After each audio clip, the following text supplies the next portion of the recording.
दुश्मन का दुश्मन दोस्त होता है, ये कहावत तो आप लोगों ने काफी बार सुनी होगी। लेकिन अभी अगर मौजूदा हालात में आपको इसका उदाहरण भी देखना हो तो आप भारत और अफगानिस्तान के बदलते रिश्तों को देख सकते हैं। कहने को अफगानिस्तान के रिश्ते भारत के साथ कई दशकों पुराने रहे हैं। दोनों देशों के बीच व्यापार बड़े पैमाने पर किया गया है। साथ ही भारत ने अपनी तरफ से अफगानिस्तान को हर मुमकिन मदद पहुंचाने की कोशिश भी की है, फिर चाहे वो वहां आए भूकंप का समय हो या फिर भुखमरी का। लेकिन जिस तरह 2021 में सत्ता में वापस लौटने के बाद हाल ही में नई दिल्ली में अफगान तालिबान के विदेश मंत्री आमिर खान मुत्तकी का स्वागत किया गया, वो अपने आप में काफी ज्यादा चौंकाने वाली चीज है, क्योंकि यही वो तालिबान है जिसके बारे में ये कहा जाता रहा है कि ये भारत के लिए खतरा साबित हो सकता है। नमस्कार, आप देख रहे हैं एबीसी न्यूज और मैं हूं आपके साथ फैजल हाशमी। आज की हमारी इस पेशकश में हम बात करने वाले हैं भारत और अफगानिस्तान के नए गठजोड़ के बारे में, और हम ये जानेंगे कि क्या ये गठजोड़ अमेरिका और पाकिस्तान का तोड़ निकालने के लिए मुमकिन हुआ या फिर नहीं।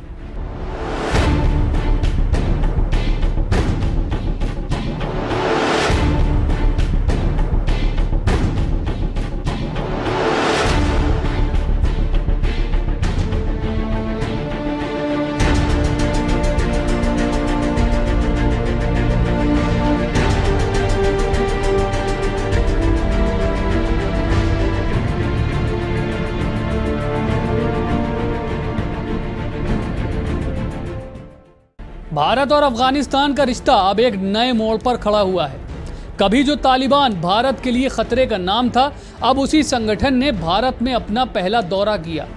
ये तस्वीरें अपने आप में दुनिया की राजनीति की दिशा बदलने का संकेत देती हैं। तालिबान के विदेश मंत्री आमिर खान मुत्तकी का भारत आना सिर्फ एक मुलाकात नहीं, बल्कि एक सिग्नल भी है कि भारत अब अफगानिस्तान के साथ सीधे रिश्ते बनाने से पीछे नहीं हटेगा, फिर चाहे कोई भी कुछ भी क्यों ना कहता रहे। तालिबानी मंत्री के भारत आने से वो एक सवाल जो सबसे ज्यादा उठ रहा है वो ये है कि क्या ये नया गठजोड़ अमेरिका और पाकिस्तान जैसे पुराने जुड़वा साथियों के लिए सिरदर्द बनने वाला है। तो इसका जवाब है हाँ, और शायद धीरे धीरे बहुत ज्यादा। अमेरिका और पाकिस्तान दोनों ही आज के समय में भारत के लिए एक जैसे हैं। एक तरफ जहां अमेरिका भारत के ऊपर बार बार टैरिफ की मार दे रहा है, तो वहीं दूसरी तरफ पाकिस्तान अपने देश में आतंकवादियों को पनाह देकर भारत के खिलाफ लगातार साजिशें रच रहा है। कुछ विशेषज्ञों का तो ये भी मानना है कि आज के समय में अगर भारत के अमेरिका के साथ रिश्ते कमजोर हुए हैं तो उसके पीछे भी पाकिस्तान का ही हाथ है। पाकिस्तान और अमेरिका का ये गठजोड़ लगातार भारत के लिए मुश्किल बढ़ाता जा रहा था। इसलिए ऐसे में भारत सरकार ने अफगान तालिबान के साथ हाथ मिलाकर इसका तोड़ निकाल लिया है।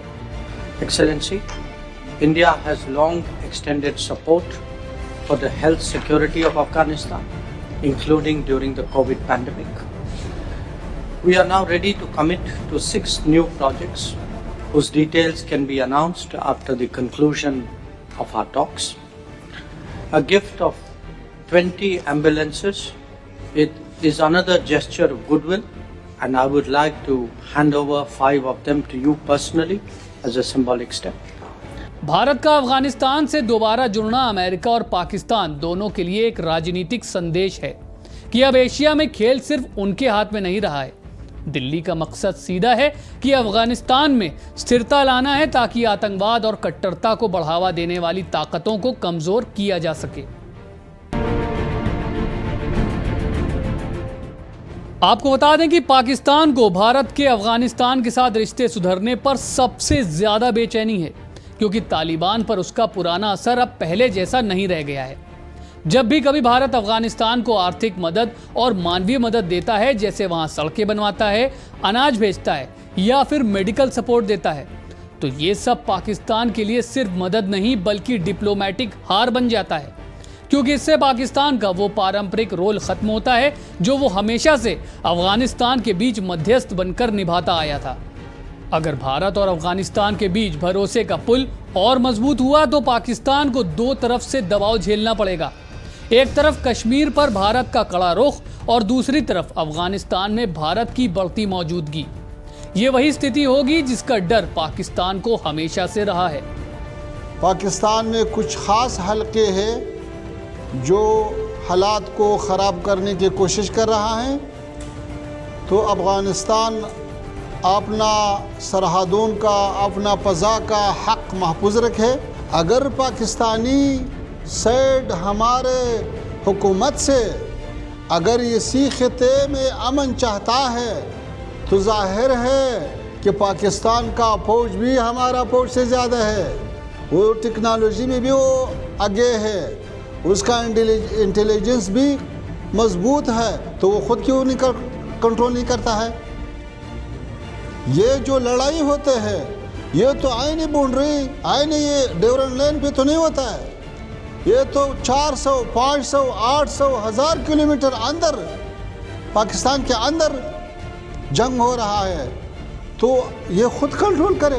अगर हमारे तरफ मुश्किल है तो एक पाकिस्तान तो हमारे पड़ोसी नहीं है, ईरान है, चीन है, ताजिकिस्तान है, उज़्बेकिस्तान है, तुर्कमेनिस्तान है, वो ममालिक का क्यों शिकायत नहीं है, हमारे खिते के ममालिक का क्यों शिकायत नहीं है। वहीं अब बात अमेरिका की करें तो उसे भी भारत अफगान नजदीकियां रास नहीं आने वाली, क्योंकि ये उसकी सुपर पावर डिप्लोमेसी के लिए एक बड़ा झटका है। अमेरिका हमेशा से अफगानिस्तान को अपनी शर्तों पर चलाना चाहता था, लेकिन अब भारत और तालिबान के बीच नई बातचीत उसकी नीति को चुनौती दे रही है। अगर भारत तालिबान के साथ निवेश, शिक्षा और मानवीय विकास के जरिए भरोसा कायम करने में सफल होता है तो व्हाइट हाउस को यह मानना पड़ेगा कि एशिया में अब एक और स्टेबल सेंटर ऑफ इन्फ्लुएंस पैदा हो चुका है। दूसरी ओर अफगानिस्तान भी जानता है कि अगर उसे दुनिया में थोड़ा भरोसा और राहत चाहिए तो उसे भारत जैसे स्थिर और मजबूत साथी की जरूरत है, क्योंकि भारत के पास ना तो किसी पर कब्जा करने की नीति है, ना ही सत्ता थोपने की। भारत ने हमेशा मदद की है, हुकूमत नहीं की, इसलिए यही चीज अफगानिस्तान के लिए अब भरोसे की नींव बन रही है। इन्हीं सारी चीजों को देखते हुए अंत में यही कहा जा सकता है कि दुश्मन का दुश्मन दोस्त हो सकता है, लेकिन राजनीति में दोस्ती और दुश्मनी दोनों वक्त के साथ बदलती हैं। अब देखना यह होगा कि आने वाले समय में क्या भारत भी रूस की तरह तालिबान को औपचारिक मान्यता देगा या फिर अभी से रिश्तों को सीमित और सावधान दोस्ती तक ही रखेगा। आज की पेशकश में फिलहाल इतना ही, और जानकारी के लिए आप देखते रहिए ABC न्यूज़।